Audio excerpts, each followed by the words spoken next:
are back at Brooklyn Borough Hall on the Waterfronts Conference, and we are going to join the show that's currently in progress.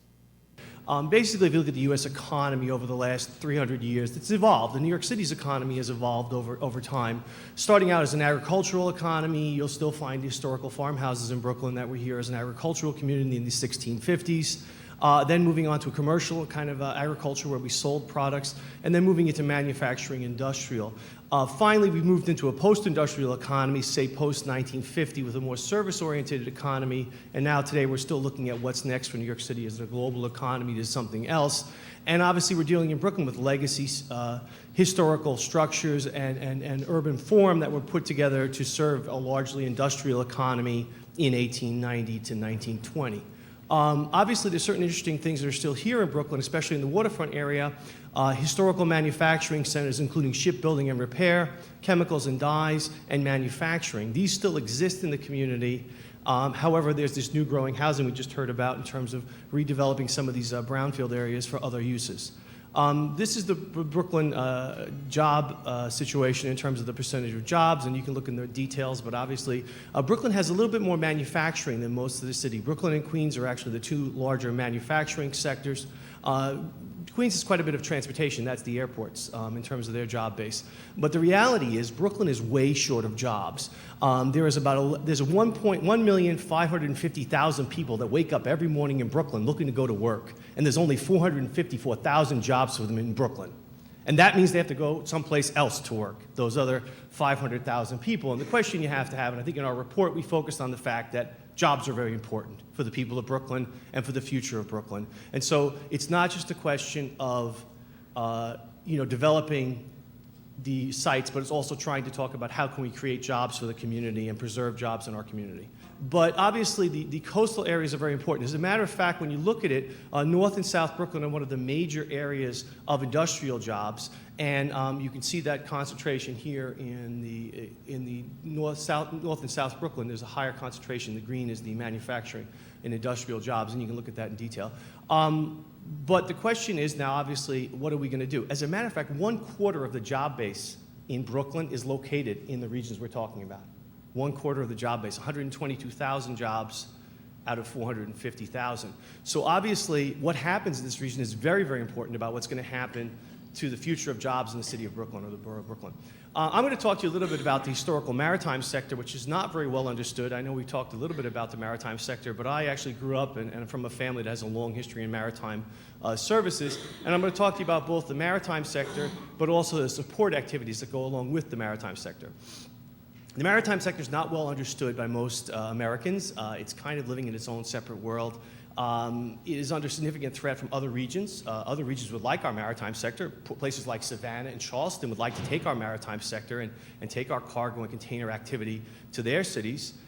There's a strong fundamental demand for the services we're talking about. There's a lot of import and export activity in our city. And Brooklyn and Staten Island actually are home to what we would consider the back office operations, the support services that go on to run the Port of New York and New Jersey.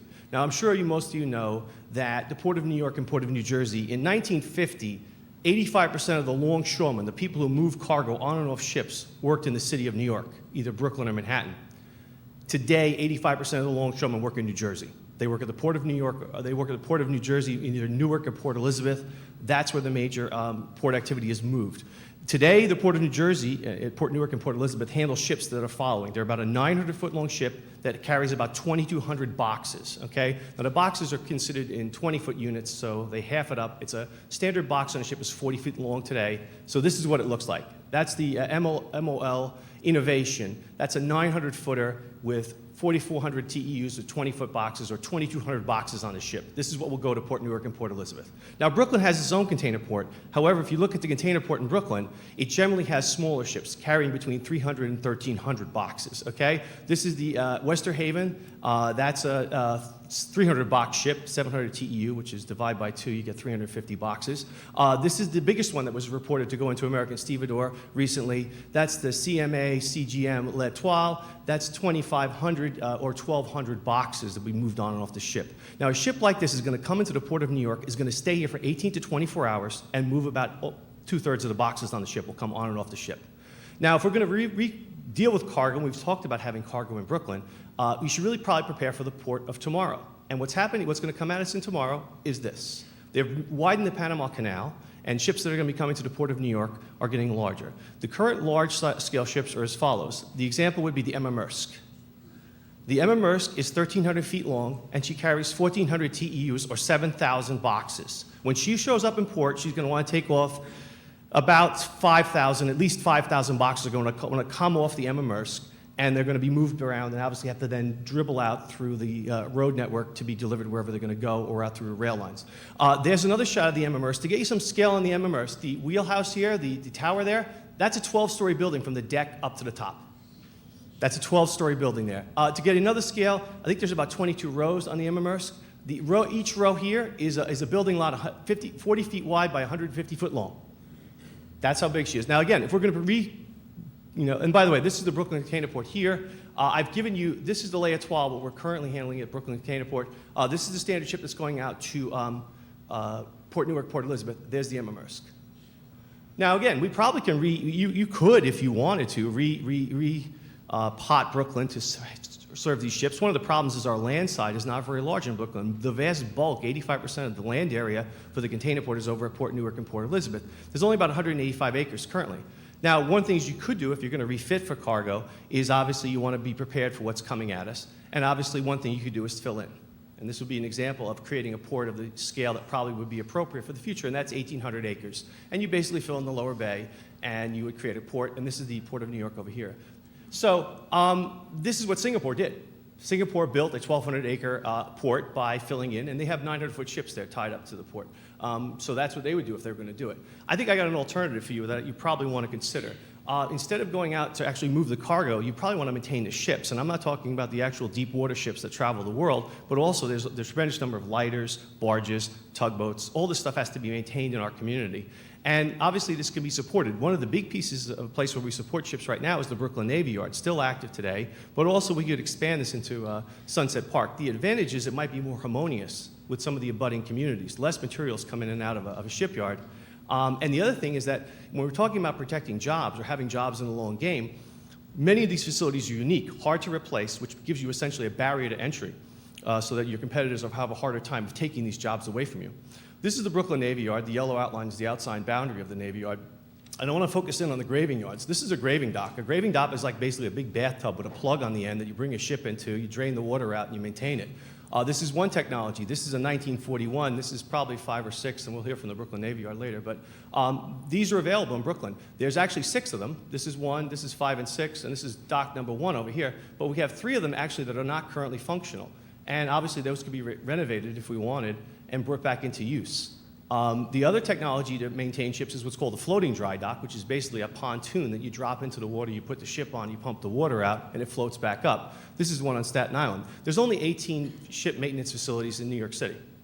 In New York and New Jersey, there's 18 facilities. 3 of them are at the Brooklyn Navy Yard right now, and most of them are these dry docks, which are generally smaller. But that's not to say that they can be bigger. By the way, we heard about Ikea. Hate to bring this up, but one of the things about the Ikea facility, which really bothered me a bit, was that it had an active dry dock there. The active graving dock at Ikea was from 1866. To build the Ikea, we filled in the graving dock and replaced it with a parking lot. Notice the outline of the graving dock still there on the ground, and we also retained the cranes. So one of the things we could do if we wanted to expand maritime support operations, we could bring in bigger floating dry docks. Obviously, they're not small. Some of them are quite large. This one here is a 330 meter, about a 1,200 foot long dry dock built by the Russians. So they do exist, and we could bring them into Sunset Park and add to our capabilities. So again, you can read the details, but obviously Brooklyn is actually home to quite a bit of capacity in this industry. However, most of it, a big chunk of it, is inactive right now. And we might want to think about trying to bring that back into active use. So the question we're going to have to ask is, if you want to create jobs, are you competitive? I have a bad story to tell you, and I'm going to be done in a second. The Staten Island Ferry, everybody knows the Staten Island Ferry. This is a job that could be in Brooklyn. The Staten Island Ferry now is going to be maintained for the next 5 years in Norfolk, Virginia. That is because it was a competitive bid. It had to be a national bid. They were using federal dollars, so it had to be a national bid. A shipyard in Norfolk bid against the 2 New York major shipyards, including the GMD yard at the Brooklyn Navy Yard. They lost, GMD was the next highest bidder. They lost the bid of $71 million of work for $1 million, a 1.3% difference in bid. And obviously, for the next 5 years, we lost about $180 million in GDP out of this region, and out of Brooklyn in particular, because of the loss of that bid. And my question is, are we really emphasizing this industry and investing in it such that it'll be preserved for the future? And I think that could have been the margin of error in this game. Anytime we look at economic activity, we would like to be thinking about multiplier effects. And obviously, if we create jobs in maritime or in other industries, it's going to have an impact on a ripple effect in the economy. We typically view that as about a 1.5 to 3 times multiplier effect on the job creation. And in the example of the Staten Island Ferry, we lost $71 million in direct government spending and about $180 million in ripple effect on the economy. The maritime sector right now in Brooklyn is relatively small in terms of ship maintenance and repair. There's about 414 people currently working in it. However, that is causing about 1,200 jobs to be created in Brooklyn in total. These are generally higher paying jobs. They are generally manufacturing, industrial type jobs, but they're actually higher paying. Average wage is in the range of about $45,000 there. Sorry, it's hard to read. But one of the challenges we have for the maritime industry is they're competing uses for it. People want the maritime waterfront for other uses, residential, commercial uses that are not related to the waterfront. And obviously, we've seen this transition. And the question is, what's best use for these properties in terms of long-term job base and long-term value? And I guess we have to talk about what is the right solution for the city of New York and the city of Brooklyn, obviously. What kind of balance are we going to have in terms of economic policy, and where do we want to create jobs? And obviously, what's the key dimensions that are going to prevent us from moving forward in this endeavor? And obviously, the questions of the infrastructure. Do we have the right infrastructure in place? Do we have the right tax structure in place? Regional development and assistance, tolls, congestion. The good thing about the economics of this is that the economy is not real tolerant. Either it works or it doesn't. And business people are very, very savvy. Generally, business people will look at the economy and they make a decision. It's not about having the lowest cost everything. It's about a package of amenities. It's about the fact that you have to have the ability to get materials to your site. You have to be able to move product in and out of your site. You have to have a generally competitive package. You can put up with high taxes if you have good public amenities, okay? So they're gonna look at this balancing act that has to go on. And we have to really think about, do we have the right package of amenities to keep our business community actively engaged in our society? Cities around the world are reclaiming their water's edge and transforming them into vibrant public destinations. Today, the Brooklyn waterfront is defined by a mix of uses and destinations that include new condo developments, shopping destinations, outdoor event spaces, and verdant parks and greenways. Urban growth is certainly a natural phenomenon, but there is a need to balance new development with the preservation of some of the existing fabric to allow for a mix of uses that support Brooklyn's endangered industrial heritage. The following presentation starts with highlighting some key planning issues that are integral to designing a mixed-use waterfront neighborhood. First, how does one get to the water? That is access. Second, what can one do at the water? That is program and use. A third that's extremely important, especially in today's environment, is to include an ecologically sensitive approach. The second part of the presentation focuses on Sunset Park, which is a mixed-use neighborhood that can lay claim to one of New York's last working waterfronts. Recommendations are provided for Sunset Park and for other waterfront neighborhoods that are grappling with themes of preservation and change, perceived conflicting land uses on the water, the future role of industry, as well as the need to balance new development with social diversity, economic integrity, and environmental sustainability. The first planning issue, addressing access. Planning for easy access to the waterfront is key to connecting upland neighborhoods to the water and building the association of living in a waterfront city. Waterfronts thrive when they can be accessed by multiple means of transportation. These include boats and ferries, such as the East River Ferry, shown here, bikes and pedestrian ways, and shuttle buses that can connect to major transit links. Continuous access along the water to link various destinations is also very important, as it allows the appeal of each one to strengthen the place as a whole. An excellent example shown here is the proposed 14-mile Brooklyn Waterfront Greenway on the top, which will connect neighborhoods to 4 major parks and provide the link to connect the Queens Greenway to the Shore Parkway Greenway and Staten Island. The second planning issue would be to design a waterfront that's amenable to living, working, and playing. To preserve an authentic urban edge, diverse programmatic uses need to be accommodated. The waterfront is a very desirable place for living, and Brooklyn has seen several new developments along our waterfront. The working waterfront also plays a vital role in the economy of our city, and Brooklyn has unique resources that can play a central role in shaping the maritime and industrial future of our city. The New York waterfront provides excellent opportunities for recreation and playing. Per Vision 2020, nearly half of the city's 520-mile waterfront is now part of its open space network. Brooklyn is fast becoming a noteworthy waterfront destination, the most dramatic recent addition, of course, being the 85-acre Brooklyn Bridge Park. The third planning issue would be to address environmental pollution, climate change, and sea level rise in the design of our waterfronts. Some creative solutions include Plus Pool, the image on the right, which basically works as a giant sieve to filter out bacteria and pollutants, leaving only safe and swimmable waters. It can be located anywhere along the waterfront. CR's Eco-Concrete, the image on the left, proposes to manipulate the concrete used in marine environments to create nooks and hubs that provide ecosystem services and increase the biodiversity of our waters. Now moving to Sunset Park. Sunset Park is an evolving waterfront neighborhood and at the cusp of real change. Strategically located in southwest Brooklyn, the neighborhood has played a significant role in the development of Brooklyn and New York City, both as a maritime and industrial center, and also historically as a welcoming neighborhood of opportunity for successive waves of immigrants. Over the years, the neighborhood has been able to maintain its importance as a working waterfront due to its strategic location along the upper New York Bay, proximity to local skilled labor, excellent industrial infrastructure, and strong city support. Today, the neighborhood is defined by a very distinct land use and zoning pattern, primarily because of the natural divide created by 3rd Avenue or Gowanus Expressway, shown in the yellow line that bisects the purple-shaped neighborhood. The industrial community is concentrated primarily to the west of the expressway, and the east is defined by a thriving residential community surrounding a commercial 5th Avenue. In recent years, the neighborhood has been the subject of various studies, as shown in the images at the bottom here. Many of them, however, are focused in the industrial area located to the west of the expressway, primarily due to the predominance of the underutilized opportunity latent in the area. To plan for the future of this neighborhood, however, there's a need to envision a collective identity that caters to both the residential and the industrial components and can capitalize on the urban synergies that can exist between them. The following 2 slides present the individual needs and future aspirations for both industry and residential.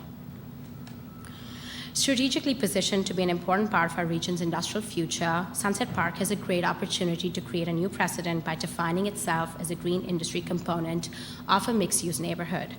By adopting green building and manufacturing standards that are elaborated further in the paper, it would serve to be an amenable neighbor to its residential component and also serve as a model for environmentally sound industrial practices. Another vision that has been proposed for Sunset Park is that of making it an integral part of a megaport.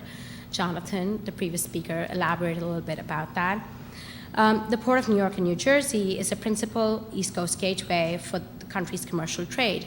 Major goods are received on our coast via the Panama Canal, which is planned to be deepened and widened. Starting 2014, it will be able to accommodate larger container vessels that will need navigable water depths of 50 feet. In order to stay competitive, our ports need to be upgraded to negotiate that depth. There is some contention on whether this upgrade should happen in Brooklyn or in Elizabeth in New Jersey, if not both of them. Brooklyn waters can more easily accommodate the additional required depth, but New Jersey has other advantages such as a robust transportation system and extra warehouse parking space for container storage. So, whether as a mega port center or a marine industrial center, as Jonathan proposed, or a center for green industry practices, or a combination of either of those, Sunset Park certainly has a bright industrial future. Over the next 10 to 20 years, the Sunset Park waterfront will change considerably and have an impact on the entire neighborhood, including the people who live and work in the immediate community. Proximity to new well-paying jobs on the waterfront is seen as a real asset by the community, and residents definitely favor a growing industrial neighbor over an onslaught of new high-rise condos on the waterfront. Environmental concerns of an industrial neighbor can be mitigated by incorporating green practices. The waterfront, however, does need to be thought of as a shared resource without hampering industrial needs. Incisive public destinations on the waterfront, such as parks, learning centers, and museums, can create a more equitable environment. Other community concerns include preserving the much-liked low-scale and affordable nature of the neighborhood that enjoys fantastic views of the harbor and the Manhattan skyline. Introducing housing west of the expressway can provide a much-needed solution to the housing shortage and also favorably blur the hardline divide created in the neighborhood by the elevated expressway. Both the residential and the industrial communities have a vital and central place in Sunset Park. The key to tying them together will be a strong framework of public realm and transportation that will allow for easy access through the neighborhood and to and along the waterfront. One of the primary concerns of the neighborhood is the lack of immediate access to public open green space. The 24.5 Sunset Park, shown in the image to the top left, is the key open space in the area and is heavily used. Although the proximate 478-acre Greenwood Cemetery, the image on the right, is open to the public, it's not viewed or used as an open space amenity. The district's 2.5 miles of shoreline offer dramatic views of the harbor. But other than Pier 4 at the Brooklyn Army Terminal, there is currently no public access to the waterfront. The proposed Bush Terminal Park, shown on the bottom left, and the future Sunset Park Greenway will therefore provide much-needed public realm additions to the neighborhood.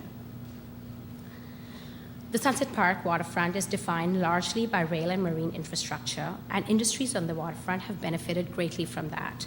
Capitalizing on this, the city has planned several enhancements to the rail infrastructure to reduce dependence on trucking and expressways and to promote environmentally sensitive and economically sound alternatives. Proposals for a cross-harbor rail freight connection between Brooklyn, Queens, and Long Island are also being studied in order to provide enhanced freight transportation across the harbor. Improvements are also being planned for the Gowanus Expressway, the bottom left, due to concerns regarding the structure and efficiency of the system. These include several alternatives, including replacing it with an at-grade boulevard or a tunnel. Pursuing that option would provide an opportunity to stitch together the residential and the industrial community, provide easier access to the waterfront, and possibly create new open space plus developable space to add amenities for the neighborhood.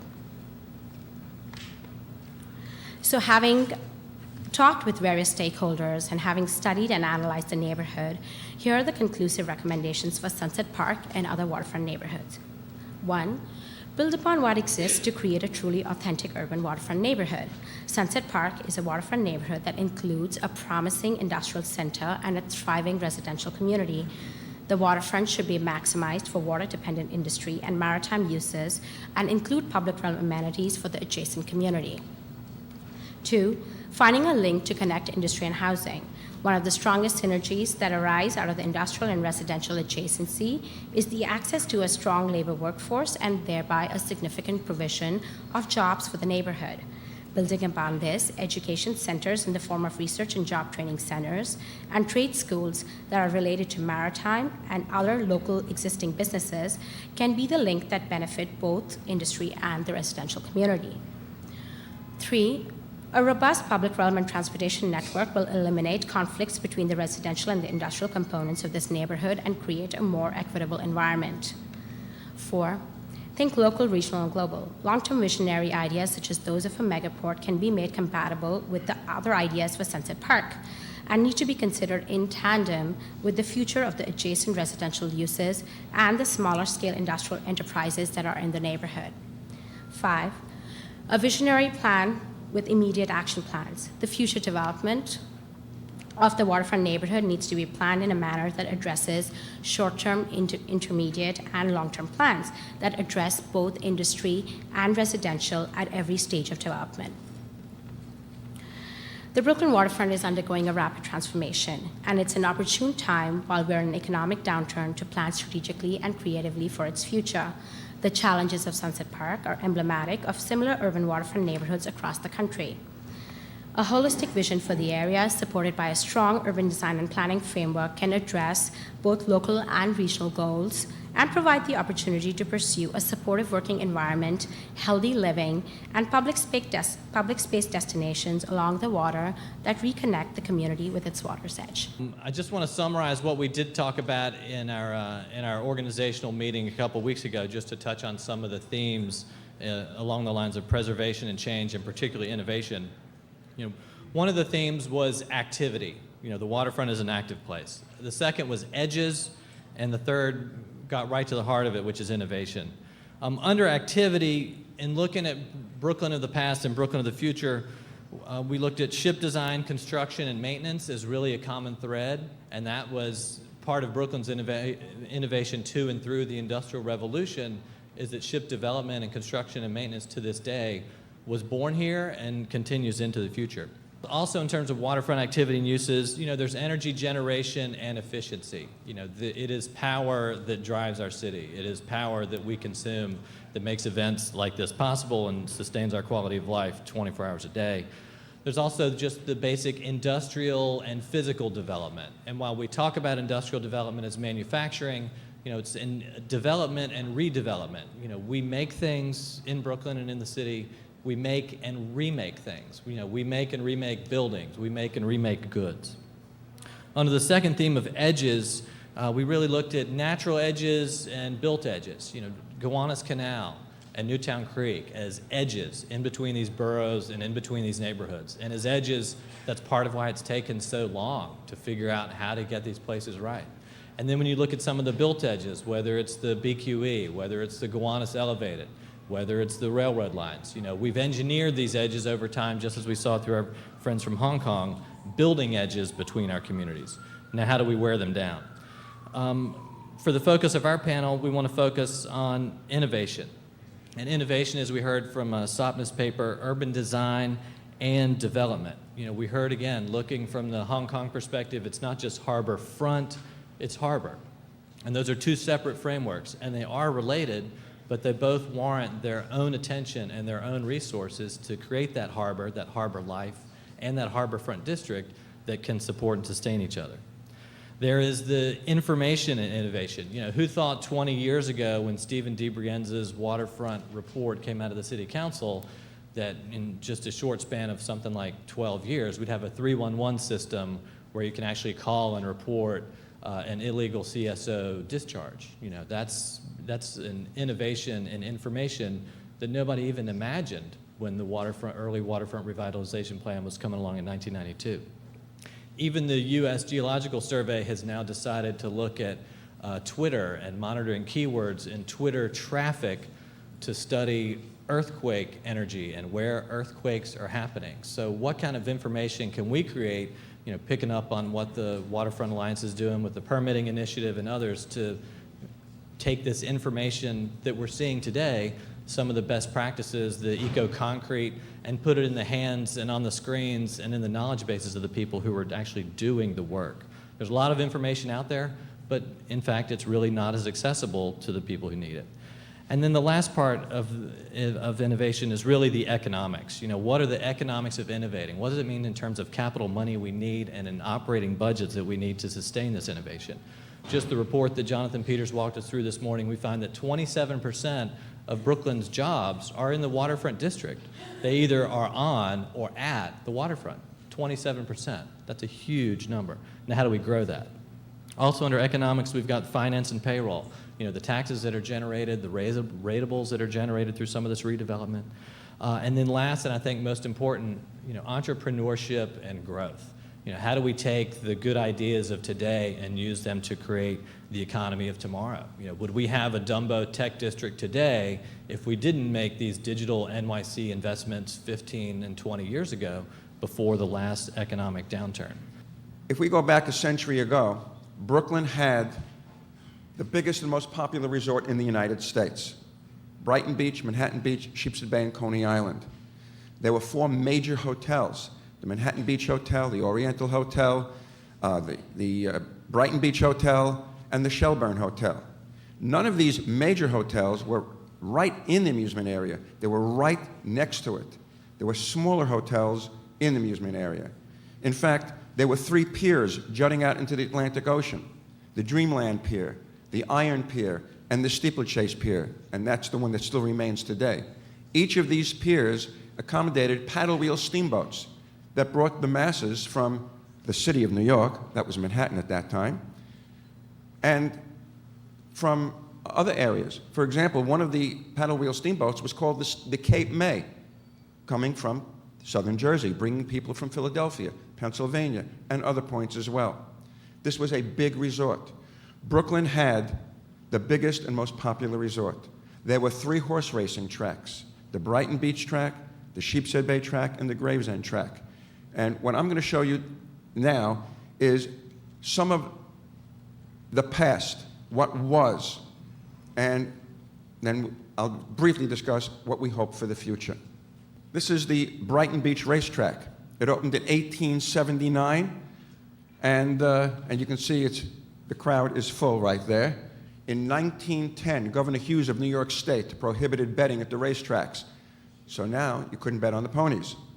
But in 1910, there was a new fandangled contraption called the automobile. So we went from horses to horsepower. And this next picture is 1911, the Brighton Beach Racetrack. And you have automobile racing. And in car number 2 right there is none other than Mr. Louis Chevrolet. Now, whether he won the race or not, I don't know. But he went on to do bigger and better things. He also raced his cars at the Sheepshead Bay track. This is the Sheepshead Bay Racetrack. And if you know the streets of Brooklyn, where the horses are, right there, would roughly be Nostrand Avenue, just north of Avenue Y. It was the largest of the 3 tracks in Brooklyn. This was the Sheepshead Bay Clubhouse for the jockeys. It was built by Mr. Leonard Jerome, one of the owners of the Sheepshead Bay track. In fact, he built a track in the Bronx called Jerome Park, and built Jerome Avenue, which led you to his track in the Bronx. There's a Jerome Avenue in Sheepshead Bay, named after him. And if you didn't know, his lovely daughter, Jenny Jerome, met a lovely Englishman named Lord Randolph Churchill. They fell in love and got married, moved to England, and Jenny, from Brooklyn, gave birth to Winston Churchill. But he did not have a Brooklyn accent. Lundy's Restaurant in Sheepshead Bay. The original restaurant was actually across the street on the bay itself, on wooden pilings. It opened in 1907. This beautiful structure, which is now landmarked, opened in 1934. And it could seat 2,800 people at one time. On Mother's Day, they would serve between 15 and 20,000 dinners. Fantastic. The amusement parks. Dreamland, on the site of where the aquarium is today in Coney Island. This observation tower you see right there was brought to Coney Island following the 1876 celebration of the United States Centennial, which was held in Philadelphia. You could walk to the top and the views were spectacular. The Dreamland Tower, you see right there, lit up with electric lights, could be seen 35 miles out at sea. It opened in 1904 and unfortunately burned down the night before its 8th season in 1911. This is the entrance to Luna Park, across the street from where the Cyclone roller coaster is. This is a 1917 postcard. This beautiful street, Surf Avenue. Luna Park opened in 1903, and it burned down in 1944. Steeplechase Park opened in 1897. The parachute jump, 1950, looking down onto the boardwalk. Now, the parachute jump was not part of the original Steeplechase Park. It came from the 1939 World's Fair, when this picture was taken in 1940, and that was in Flushing Meadows in Queens. And it was built by the Lifesaver Candy Company to show how life-saving was done using parachutes. The Tillieu family bought it, trucked it over to Coney Island, reassembled it, and it was ready for the 1941 season, and lasted until Steeplechase closed at the end of the 1964 season. Surf Avenue, look at the crowd on the sidewalk. And there is Charles Feltman's place right there, where the Frankfurter was originated. It wasn't Nathan. Here's Feltman's in 1920, very, very successful. Nathan Handwerker worked for Mr. Feltman from 1913 to 1916, and two co-workers of his at Feltman's gave him the idea to open his own place, Jimmy Durante and Eddie Cantor. They were entertainers at Feltman's. And here's Nathan in the 1920s, where everything was a nickel. Here's Nathan's in 1939, when it was still a nickel. And keep your eye on the main sign right there. And here's Nathan's today, with the same sign. It ain't a nickel anymore. Okay? Now, bad times for Coney Island, the 50s, the 60s, the 70s. Astroland Park opened in 1962, lasted for about 46 or 47 years. The new Luna Park opened up 2 years ago. 400,000 visitors came the first season in 2010. Zamperla, the Italian company, opened Luna Park, recreating the facade of the original Luna Park, which was across the street. Now, it was so successful, they opened up for this past summer season the Scream Zone. And as Marty Markowitz mentioned earlier, you don't want to go on those rides on the Scream Zone, especially after a Nathan's hot dog. Now, here's Nathan's, 1954. Look at the crowd on the sidewalk. I think I'm somewhere in that mix. The Cyclone. It's now 84 years old, the oldest wooden roller coaster in the United States. Steeplechase Park, 1955. The year the Brooklyn Dodgers finally beat the Yankees in the World Series. Keep your eye on the parachute jump. And that's the way it is today.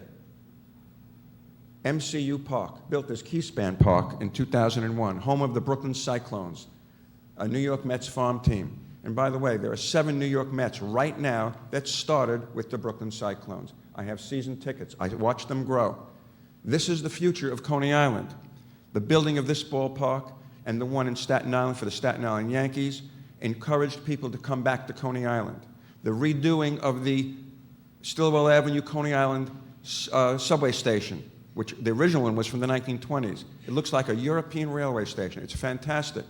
And now with Luna Park, the Scream Zone, the baseball stadium, we're on a big rebound now, and we just have to hope that the city and the developers do the right thing. The future, Las Vegas, fine, you know, nice new amusements, but we got to keep the character of what Coney Island was. We got to keep that too. Brooklyn Navy Yard, created in 1801, the first major naval shipyard in the country. Scores of historic ships came out of there. The Monitor was not built there, it was built in Greenpoint, but it was outfitted in the Brooklyn Navy Yard. They in fact put the turret on, and it almost sank on the way down to fight the Merrimack because they didn't do such a good job. The Maine, the Missouri, the Arizona, extraordinarily rich history. Peak employment, 1945, 70,000 people coming to work every day at the Brooklyn Navy Yard. Unfortunately, the Navy obviously had a very painful drawdown post-World War II, closing bases across the country, leading up to the closing of the Brooklyn Navy Yard in 1966. The place had shrunk to about 10,000 jobs and went as low as fewer than 1,000 after the Navy left. 68, the city finally acquires the site. Mayor Lindsay cuts a deal with Spiro Agnew. It's amazing how these things get done. Lindsay ends up seconding the nomination of Spiro Agnew to be vice president. And the city finally gets the Brooklyn Navy Yard. We really, and I say we collectively, our predecessor not-for-profit Click, and now the Brooklyn Navy Yard, struggled for many years at the beginning. Extraordinary lack of public investment. Approximately $3 million of public money for base building infrastructure went into the Brooklyn Navy Yard between 1966 and 1998. Click, our predecessor organization, really struggling to find one or two big tenants that would employ tens of thousands of people. We call it the era of the big fix. They tried to bring the automobile industry there. They tried to bring a steel mill there. All of them failed with the exception of continuing private shipbuilding, Sea Train and Coastal. Unfortunately, they were really swimming upstream, counting on major government contracts, the power of the congressional delegation in New York waning, the cost of labor resulting in things moving down south. and ultimately some corruption in the end led to their demise in the mid-'80s. Brooklyn Navy Yard Development Corporation is created under Mayor Koch, and that is one of the major turning points because we begin to focus on what makes sense in terms of 21st century industrial activity, understanding that the real estate product that did not exist out there in industrial land was one for small businesses that needed to be able to start at an affordable rate and then grow over time. Otherwise, they had to compete for storefront space or upper floor commercial space that just didn't exist. So we took back an enormous amount of space from C-Train. We began to cut up the property. By the late 1990s, we were essentially full. Remarkably, we went to the city and said, hey, we've got a business model that's working here. We're full. We have a waiting list of businesses trying to get in. But if you don't deal with the basic infrastructure here, the place is basically going to fall into the East River.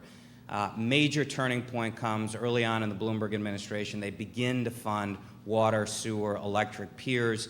Now $250 million of investment that has in turn leveraged over $500 million of private investment. We've grown from 3,600 jobs in 2001 to 5,800 today. We have a waiting list of 100 businesses trying to get into the Brooklyn Navy Yard. So we're thrilled with the way things are going. We continue to need to have major investment. One of the most promising things now is that the city council is stepping up, the state is stepping up, the federal government is stepping up, understanding that public investment in this kind of property can leverage extraordinary private investment and jobs. Our core mission is obviously creating industrial jobs. Within that, we always prefer manufacturing, people making things, developing underutilized areas of the yard. We still have 30 acres to develop.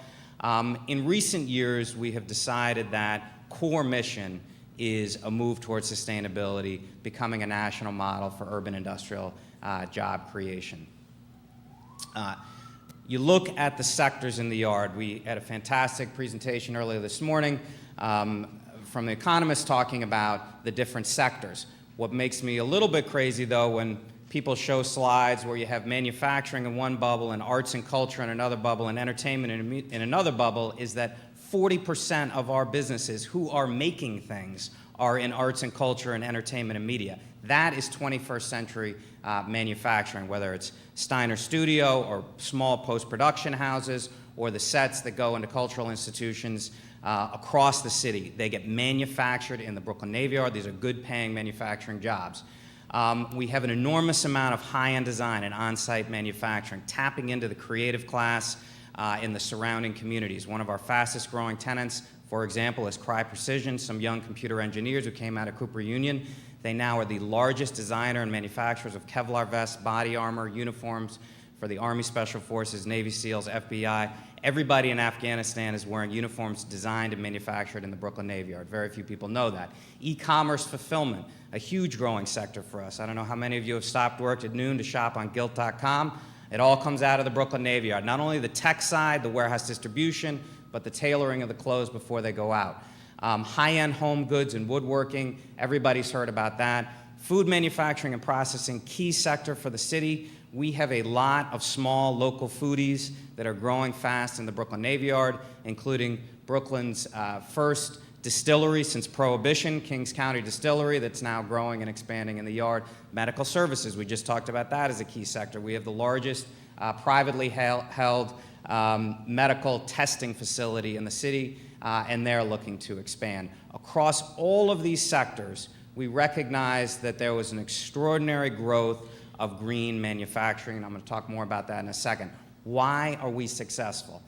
Far and away, the most important thing is that we create a hassle-free environment for our tenants. They can come in, they can park their trucks, they don't get 5 tickets, they can make noise. There is certainty that there is long-term security on zoning. They can invest in their space and expand. So whether they're 5,000 square feet or 300,000 square feet like Steiner Studios, they can grow. We also think that on-site, not-for-profit, mission-driven management is the way to make these things work. And obviously, if we want to have a sustainable city, we got to create more diversification in industries. These kinds of jobs pay 25% more than service sector, hotel, or McDonald's. So this just gives a little view of the 12 new green industrial buildings that are either in design or construction going up inside the Brooklyn Navy Yard right now. It's hard to see a lot of these photos, let me talk a little bit about Maritime before they cut me off. So Maritime continues to be a core sector for us, servicing the super tankers coming into Port Elizabeth and Newark, the barges and tugs and mid-sized ships work here. We are about to launch a major dredging project that will allow GMD to not only stay but expand, so we're thrilled about that.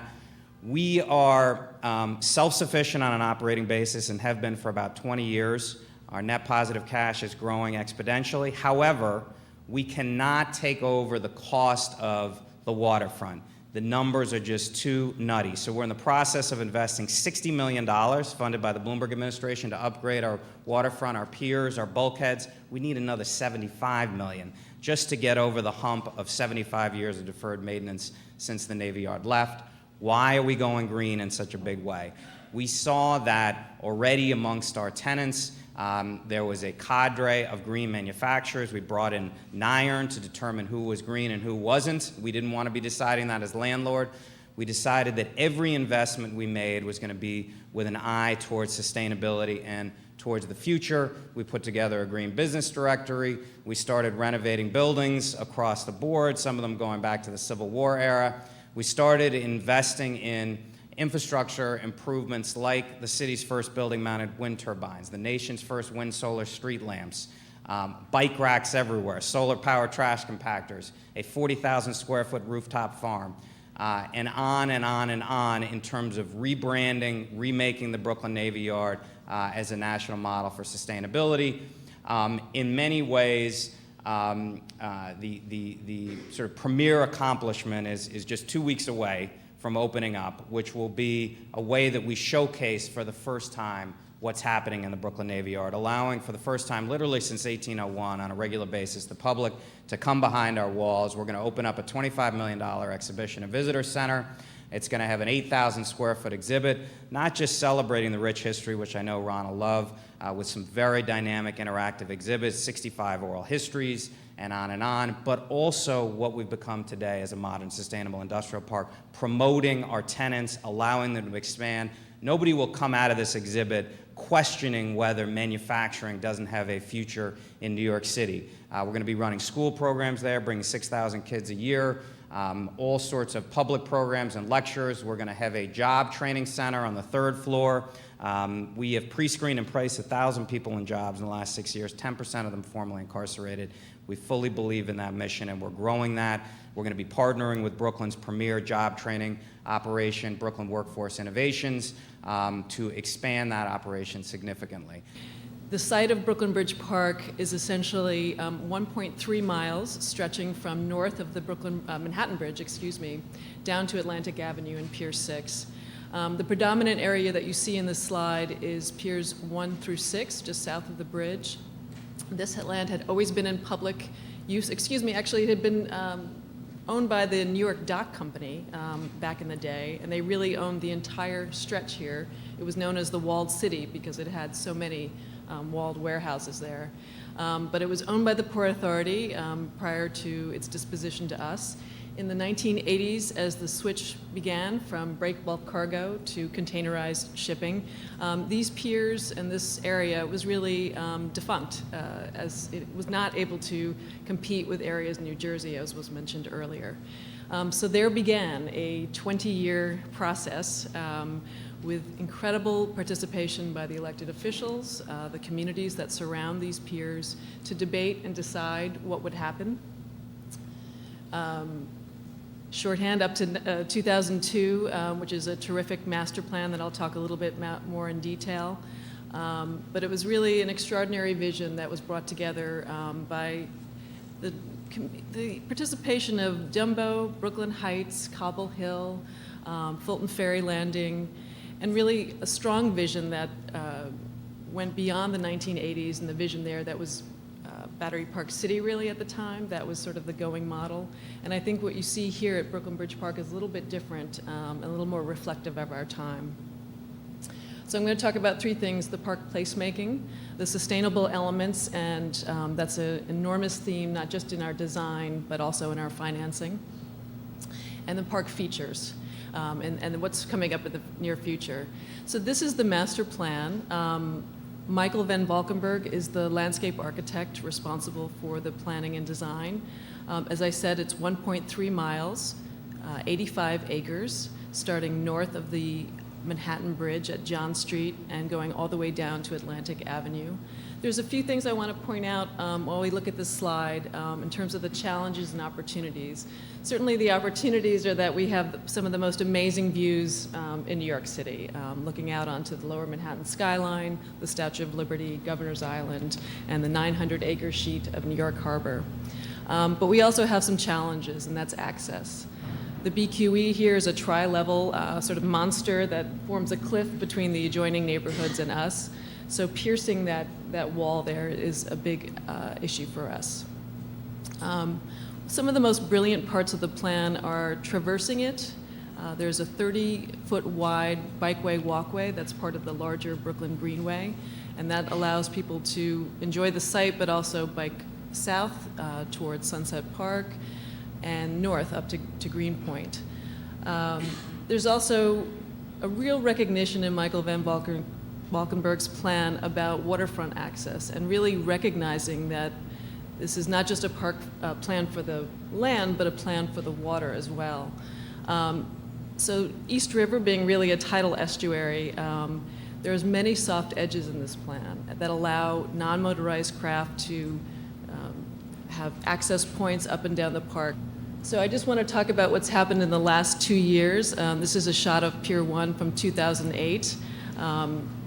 A brief 2 years later, we've opened a 9-acre Pier 1. This is at Old Fulton Street. Pier 1 is actually our only landfill pier, so we were able to increase the topography here by the use of fill from the East River Access Project, which is bringing the Long Island Railroad to Grand Central Terminal. But as you see here, we have terrific lawns, Harbor View and Bridge View lawns. You can also see the Granite Prospect, which is the Grand Stair, and I'll talk a little bit more about that later. And here at the southernmost end is Atlantic Avenue. This was Pier 6. This was actually New York City EDC property that was put into the park. I wanted to mention that all the land here was in public ownership. And this is Pier 6 now. We opened this in June of 2010.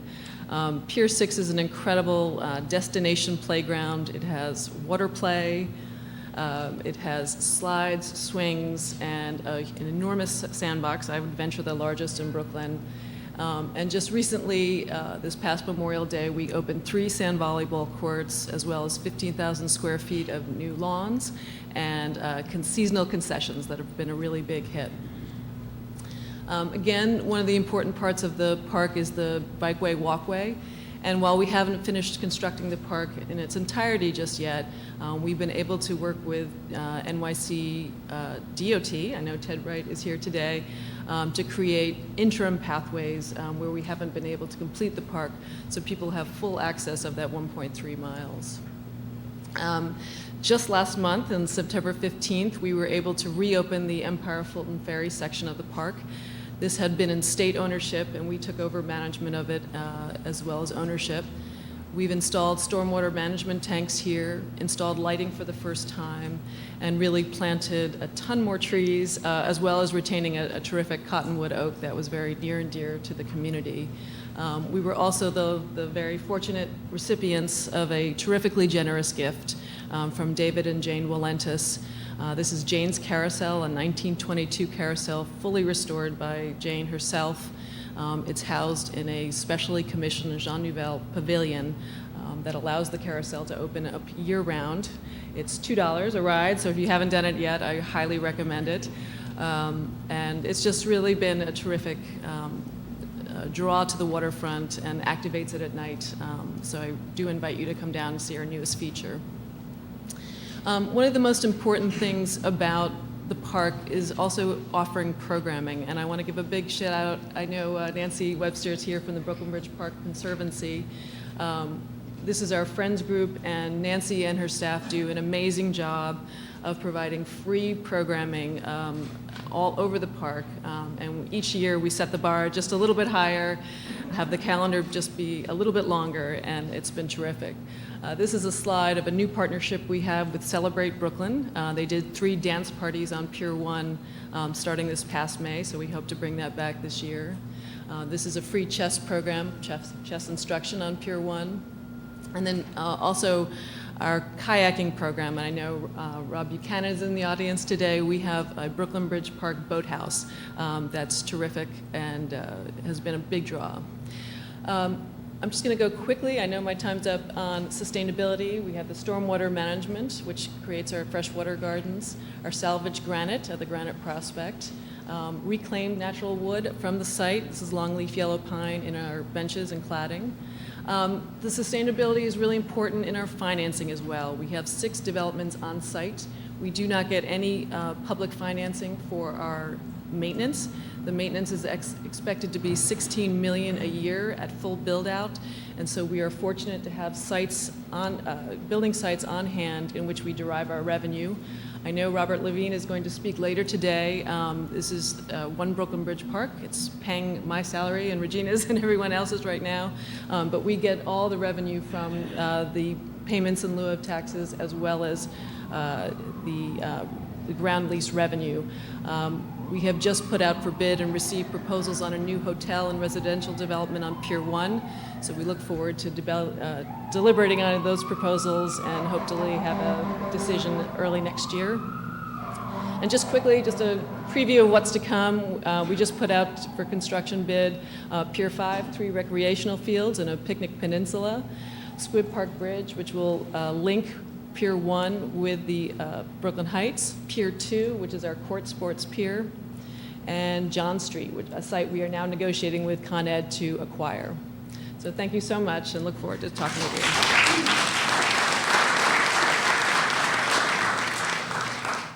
That concludes this segment of the Waterfront Conference, and we look forward to having you join us for the next program. Thank you.